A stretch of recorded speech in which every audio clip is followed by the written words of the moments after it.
Come back to our channel and welcome to the Hindu newspaper analysis of 13 जनवरी 2026। जैसा कि आपको पता है कि हम इस वीडियो में द हिंदू न्यूज़पेपर के आर्टिकल डिस्कस करते हैं जो कि यूपीएससी के एग्ज़ाम के साथ साथ जो अदर कम्पिटिटिव एग्ज़ाम होते हैं उनके लिए इम्पोर्टेंट हैं। तो हम इसमें आज के जो द हिंदू न्यूज़पेपर में आर्टिकल आए हुए हैं उनके बारे में डिस्कस करेंगे। तो इसमें जो सबसे पहला आर्टिकल है वो है हमारा PSLV C62 मिशन है, जो कि अभी हमने कल 12 जनवरी को लॉन्च किया था, लेकिन वो अभी क्या हो गया, फेल हो गया। इसके बारे में पूरा डिस्कस करेंगे कि कैसे ये फेल हुआ है। और सेकंड जो हमारा आर्टिकल है वो है क्या है कि जो पैक्स सिलिका है, जो एक इनिशिएटिव यूएसए ने चलाया है, उसके बारे में डिस्कस करेंगे क्या पैक्स सिलिका होता है। एंड जो हमारा थर्ड आर्टिकल है वो क्या है, निपा वायरस है, जो उसके अभी केसेस कहाँ पे डिटेक्ट किए गए हैं, बंगाल में। उसके बारे में हम डिस्कस करेंगे कि जो निपा वायरस क्या होता है एंड जो कि हमारा एक डिसीज़ है उसके बारे में। एंड फोर्थ आर्टिकल हमारा क्या है, एक 18th गोल्डन ग्लोब्स एक अवार्ड है, उसके बारे में डिस्कस करेंगे कि क्या गोल्डन ग्लोब्स अवार्ड क्या होते हैं और किसको दिया गया है, किस किस कैटेगरी में।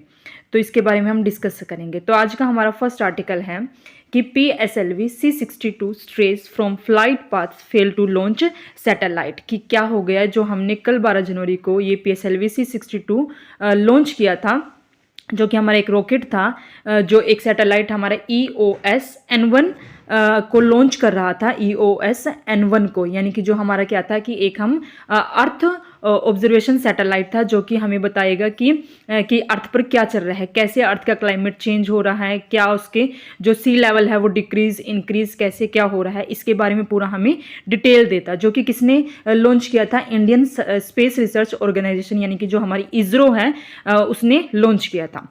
इसमें हम देखते हैं कि क्या हुआ था कि जो ये अभी हमारा जो PSLV C62 अभी फेल हुआ है, उसकी कहाँ पर दिक्कत आई थी, उसके जो थर्ड स्टेज है वहाँ पर क्या हो गया था, दिक्कत आ गई थी कि उस थर्ड स्टेज में देखेंगे अभी PSLV में कितने स्टेज होते हैं। तो लॉन्च होने के कितने 4 मिनट 25 सेकंड के बाद ही वो क्या हो गया था, लिफ्ट ऑफ हो गया था। और उसके 2 मिनट के बाद क्या हो गया था, उसकी थर्ड स्टेज में कहीं ना कहीं कुछ दिक्कत आ गई थी। और 12 मिनट के बाद ही वो क्या हो गया था, उससे उसका जो डाटा था वो कहीं ना कहीं क्या ट्रबल करने लग गया था। तो हमने पूरा का पूरा देखा कि कैसे जो हमारा PSLV C62 जो अभी 12 जनवरी को लॉन्च किया था वो कहीं ना कहीं कहाँ गया था, फेल हो गया। तो हम देखते हैं कि पहले कब कि 20 सितंबर 1993 को भी हमारा एक PSLV D1 जो कि फर्स्ट मिशन था वो भी क्या हो गया था, फेल हो गया था। और सेकंड हमारा 31 फर्स्ट 2017 को कौन सा PSLV C39 भी जो हमारा लॉन्च था वो फेल हो गया था। अभी फिलहाल 18 मई 2025 को हमने एक लॉन्च किया था PSLV C61। ये कौन सा है, PSLV C62। इसमें भी सेम यही दिक्कत हुई थी कि उसके थर्ड स्टेज में दिक्कत आने स्टार्ट हो गई थी और कुछ ही सेकंड बाद वो क्या लॉन्च हमारा फेल हो गया था, PSLV C61। तो ऐसे ही सेम ये तो जो हमारा PSLV C62 है ये भी क्या हो गया था, फेल हो गया था। तो हम इसमें देखते हैं कि जो हमारा PSLV है उसमें कितनी स्टेजेस होती हैं। तो उसके अंदर जो PSLV है हमारा, इसके अंदर 4 स्टेज होती हैं। First stage and then second stage, third stage and fourth stage. जो हमारी फर्स्ट स्टेज होती है वो कौन सी, सॉलिड रॉकेट मोटर होती है, यानी कि जो ये साइड में लग रहे हैं ये हमारा फर्स्ट जो स्टेज है वो इनको कैरी करता है। और जो हमारा सेकेंड स्टेज है वो क्या है, एक लिक्विड स्टेज है। और थर्ड जो हमारी है वो कौन सी, सॉलिड स्टेज है। एंड फोर्थ जो हमारी है सेम कैसी है, लिक्विड स्टेज है। जो हम यानी कि जो हमने अभी इसमें क्या किया है, जो EOS N1 है वो हम ये जो सैटेलाइट है उसको हमेशा यहाँ पर रखते हैं। तो अभी क्या हुआ था कि जैसे ही हमने लॉन्च किया था तो कुछ मिनट बाद तो ये जो अलग होते हैं, ये जो हमारे लार्ज सॉलिड रॉकेट मोटर हैं ये क्या होता है, अलग हुए थे, ये भी अलग हो गए थे। एंड सेकंड जो उसके कुछ ही मिनट बाद सेकंड स्टेज ने भी अपना काम स्टार्ट कर दिया था कि वो उसने क्या करना, अपने से थर्ड स्टेज को अलग करके वो सेकेंड स्टेज उससे अलग हुए था। जब बारी आई थर्ड स्टेज की तो थर्ड स्टेज ने क्या करना शुरू कर दिया, उसमें कुछ ना कुछ दिक्कत आनी स्टार्ट हो गई, जिसकी वजह से वो क्या हो गया, जो हमारा ये सैटेलाइट था वो उससे अलग नहीं हो पाया और वो कहीं ना कहीं वहां पर दिक्कत देने स्टार्ट करने लग गया था 12 मिनट के बाद, जैसे ही कल हमने इसको लॉन्च किया PSLV को। अब तो बात यह है कि जो ये सैटेलाइट है ये कहां पर, अंतरिक्ष में रहेगा या फिर क्या होगा। तो अभी बताया जा रहा है ये हमारा जो पैसिफिक ओशियन में आकर रिटर्न वापस हो जाएगा और वहाँ पर पैसिफिक ओशन में आकर गिर जाएगा। तो ये हमने देखा कि जो PSLV है वो कितनी 4 स्टेज की होती है, तो इसमें क्या हो रहा है, ये इसकी 3rd स्टेज में दिक्कत आ रही है। तो अब ये चिंता की बात है कि बार बार हमारे जो PSLV है उसकी 3rd स्टेज में ही दिक्कत आ रही है।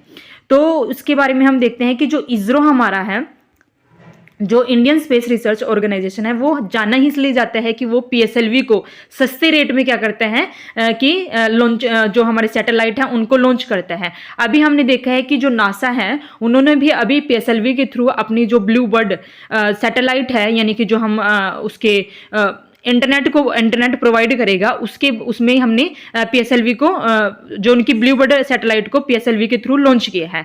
तो अभी ये दिक्कत की बात हो रही है कि इससे कहीं ना कहीं हमारी क्या हो, वर्ल्ड में इमेज खराब होने के चांसेस है, क्योंकि ये हमारी 1 साल, अभी साल कंप्लीट भी नहीं होता, 18 मई को साल कंप्लीट होता जो अभी PSLV 661 को क्या हुआ है फेल होने में।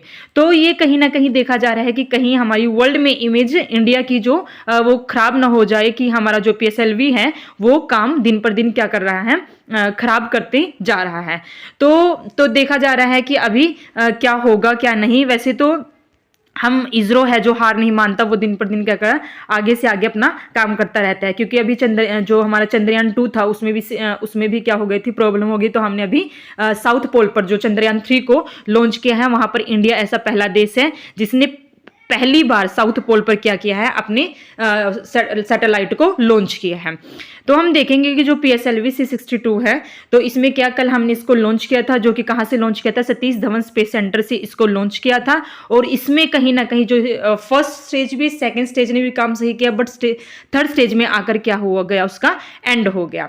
तो ये हमने डिस्कस किया, क्योंकि उससे क्या हो गया था, जो 3rd स्टेज थी हमारा, जो इसरो ने मतलब जो सैटेलाइट होते हैं PSLV 662, उसका जो पाथ था उसने क्या कर दिया, वो पाथ फिक्स होता है, जाने से पहले तय किया जाता है उसका पाथ ऐसे होगा। लेकिन जैसे ही 3rd स्टेज ओपन हुई तो उसने अपना पाथ क्या कर लिया, चेंज कर लिया, जिसकी वजह से उसमें क्या आ गई, दिक्कत आ गई। देखो अभी उसका जो सैटेलाइट है EOSON-1, जो कि हमारा पैसिफिक ओशन में आकर गिरेगा। तो इसके साथ साथ जो हमारे 16 जो सैटेलाइट थे वो हमें PSLV के थ्रू लॉन्च करने थे, लेकिन उसमें भी कहीं ना कहीं क्या अभी डाउट है कि उसको लॉन्च किया जाए या नहीं।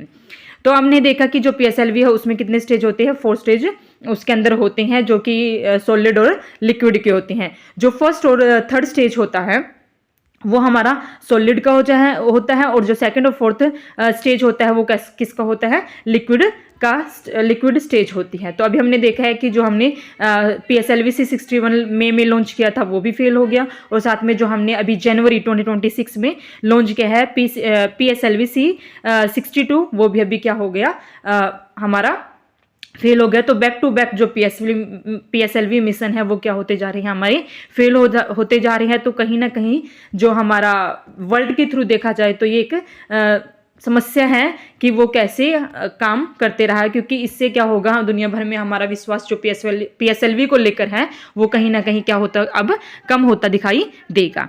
तो इसमें हमने यही डिस्कस किया है कि कैसे PSLV है जो हमारा वो फेल हुआ है। तो हमारा जो 2nd आर्टिकल है वो क्या है कि India to be invited to join USA led initiative Pax Silica says envoy, यानी कि जो अभी इंडिया है वो इनवाइट किया गया है कि जो अभी USA चला रहा है एक इनिशिएटिव जिसका नाम क्या है, पैक्स सिलिका। तो उसमें क्या है, इंडिया को इनवाइट करेंगे। तो देखते हैं कि पैक्स सिलिका क्या होता है। उससे पहले हम देखेंगे कि जो पैक्स सिलिका का क्या पहले इंडिया मेंबर नहीं था। तो ऐसा नहीं, जो पैक्स सिलिका का पहले इंडिया मेंबर नहीं था। क्यों नहीं था? क्योंकि जो हमारा USA था वो बार बार बोलता था कि जो इंडिया है वो क्या करे, USA के साथ ट्रेड डील करे। ट्रेड डील का मतलब क्या होता है कि FTA यानी कि फ्री ट्रेड एग्रीमेंट करे। तो हर किसी को पसंद है कि हम किसी के साथ क्या करें, फ्री ट्रेड एग्रीमेंट करें। उससे क्या होगा, जो हमारे प्रोडक्ट हैं उनका कहीं ना कहीं क्या होगा, रेट कम होगा, या जो भी हम किसी से इंपोर्ट एक्सपोर्ट करते हैं।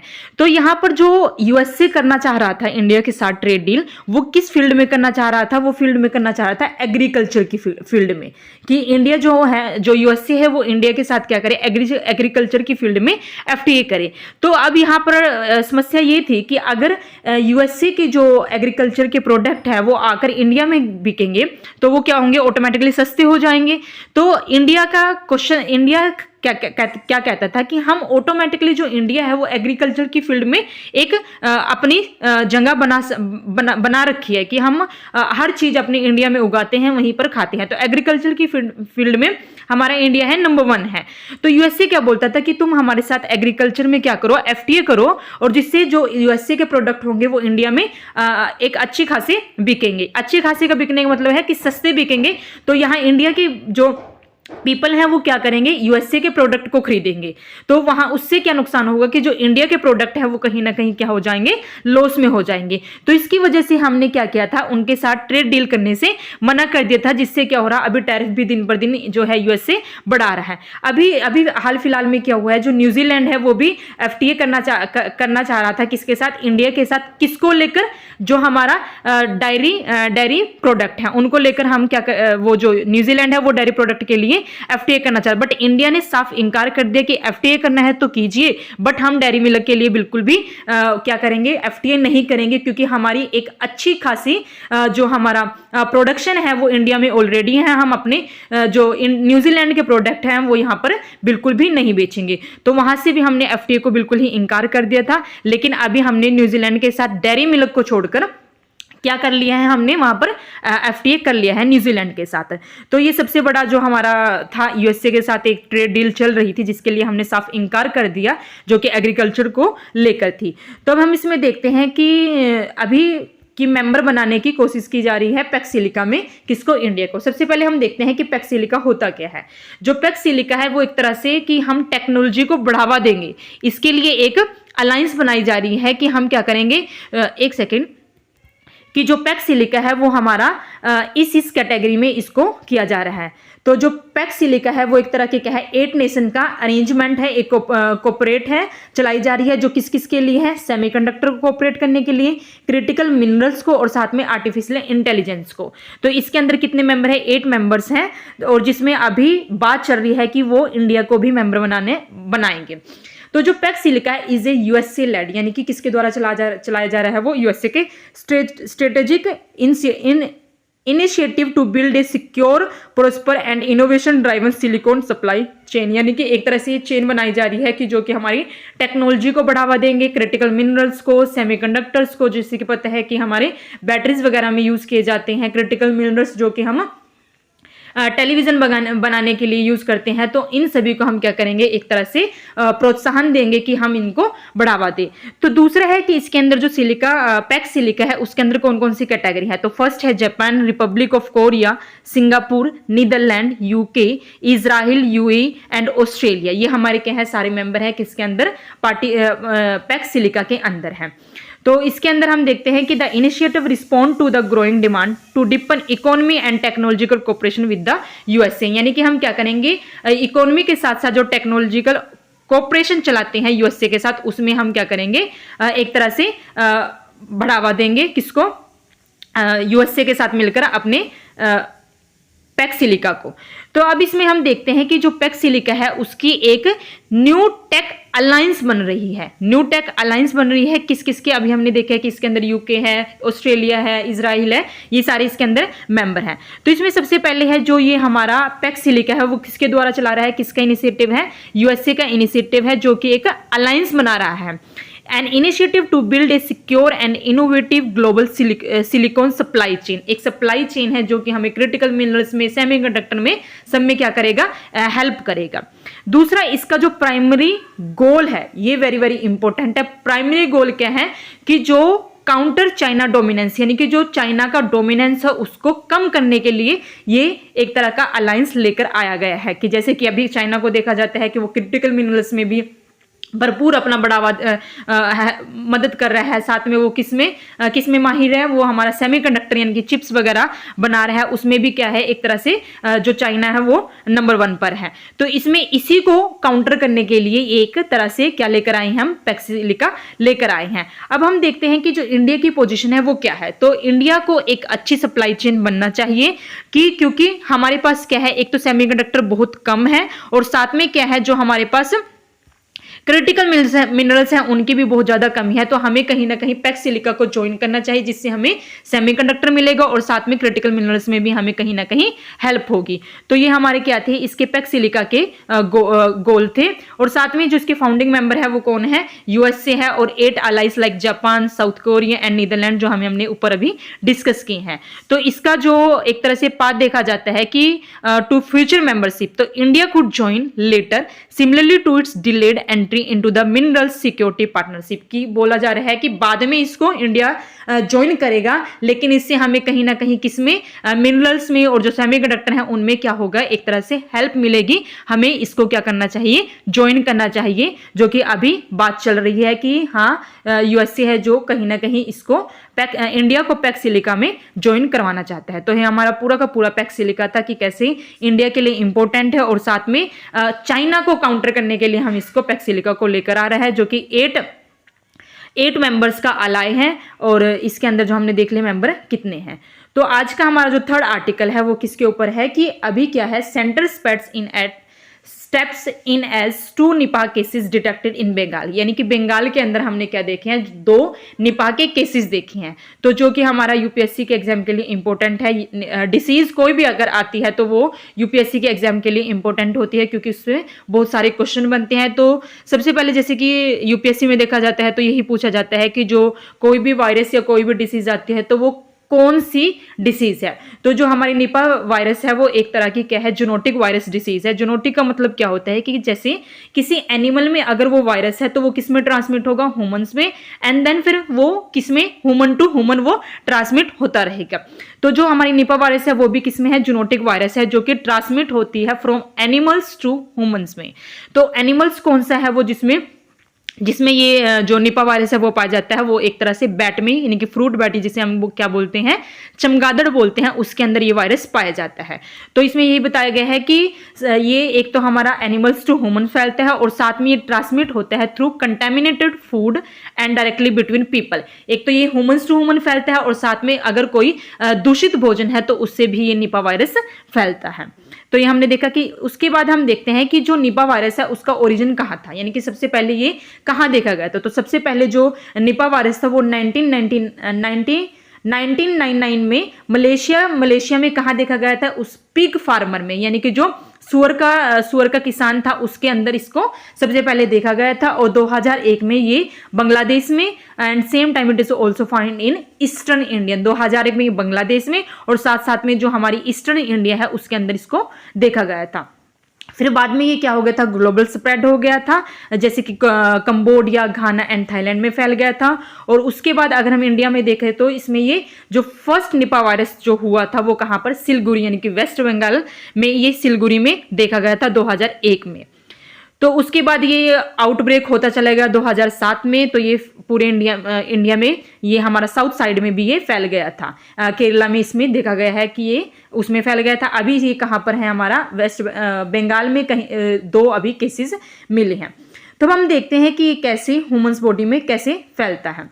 तो ये हमारा, एक सेकेंड, ये कैसे, हाउ इट इज ट्रांसमिटेड। तो ये हमारा क्या है, फ्रूट बैट है, उससे क्या होगा, या तो सुअर में जाएगा वायरस, और नहीं तो किसमें, ह्यूमंस के, डायरेक्ट ह्यूमंस में ये जा सकता है। तो ये फिर उसके बाद अगर ये पिग में जाता है तो उसके बाद ये किसमें, ह्यूमंस में, एंड देन ये ह्यूमंस टू ह्यूमन फैल जाता है, क्या, हमारा ये निपाह वायरस। तो इसमें बताया गया है कि ये चमगादड़ से भी कैसे कैसे फैल सकता है।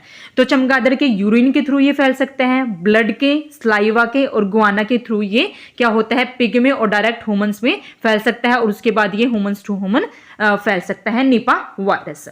तो अब हम देखते हैं कि जो निपाह वायरस है उसके सिम्टम्स क्या है। तो निपाह वायरस का फर्स्ट सिम्टम है सीवर हेडेक, यानी कि बहुत बुरे वाला सिर में दर्द होना। उसके बाद वॉमिटिंग, उल्टी आना, राइज इन टेम्परेचर का बढ़ना, और उसके बाद जो हमारी मसल्स होती हैं उनके अंदर पेन होना, बेहोश होना, एंड देन एनसिफेलिटिस हो जाना। तो ये सारे के सारे इसके क्या थे, सिम्टम्स थे, किसके, निपाह वायरस के।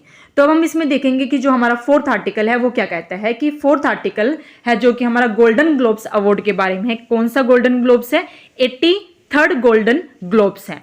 तो इसके अंदर जो अभी जो हम ये अवार्ड मिले हैं, एक तो मिला है हेमनेट को, और दूसरा जो मिला है अवार्ड वो मिला है किसको, वन बेटर आफ्टर अनदर। तो इन दो को ये क्या मिला है, गोल्डन ग्लोब अवार्ड्स मिला है।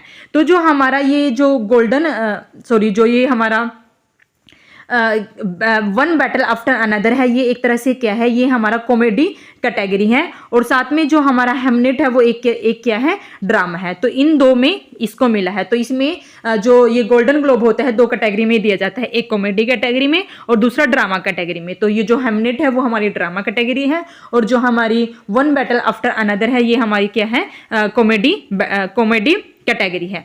तो एक तरह से इसमें जो यूपीएससी के एग्जाम के लिए ये नहीं पूछा जाता है कि किसको क्या अवार्ड मिला है, कौन वो एक्ट्रेस थे कौन नहीं, तो ये नहीं। तो हमें इसमें जो यूपीएससी के एग्जाम के लिए इंपॉर्टेंट है वो क्या है, गोल्डन ग्लोब अवार्ड। तो जो गोल्डन ग्लोब अवार्ड है वो कब स्टार्ट किया गया था, जो फर्स्ट दिया गया था वो कब था, जनवरी 1944 में। और इसका जो ऑर्गेनाइजर है यानी कि इसको कौन देता है, वो कौन है, हॉलीवुड फॉरेन प्रेस एसोसिएशन। और इसका पर्पस क्या होता है, to honour extraordinary achievement in American international film and television. यानी कि किस में दिया जाता है, फिल्म्स में दिया जाता है और साथ में टेलीविजन में दिया जाता है, इन अमेरिकन में, इंटरनेशनल फिल्म में। तो ऐसा कोई जो अवार्ड है हमारे इंडिया में भी है, तो हाँ हमारे इंडिया में क्या है, गोल्ड अवार्ड्स है, जो कि इंडियन फिल्म टेलीविजन में दिया जाता है। कब स्टार्ट किया गया था इसे, 2007 में स्टार्ट किया गया था। इसका ऑब्जेक्टिव क्या था कि to honour Indian Hindi television serial programmes and artists. यानी कि ये किस में दिया जाता है, जो हमारे हिंदी टेलीविजन सीरीज होते हैं, सीरियल होते हैं और साथ में क्या होते हैं, प्रोग्राम्स वगैरह होते हैं, तो इनमें ये गोल्ड अवार्ड्स दिया जाता है। तो ये हमारे आज के आर्टिकल थे। तो कमेंट बॉक्स में बताना कि आपको आज की वीडियो कैसी लगी, एंड अगर अच्छी लगी हो तो लाइक करना। Please do subscribe my channel, and thank you for watching my video. And मिलते हैं कल एक नई वीडियो के साथ। So thank you.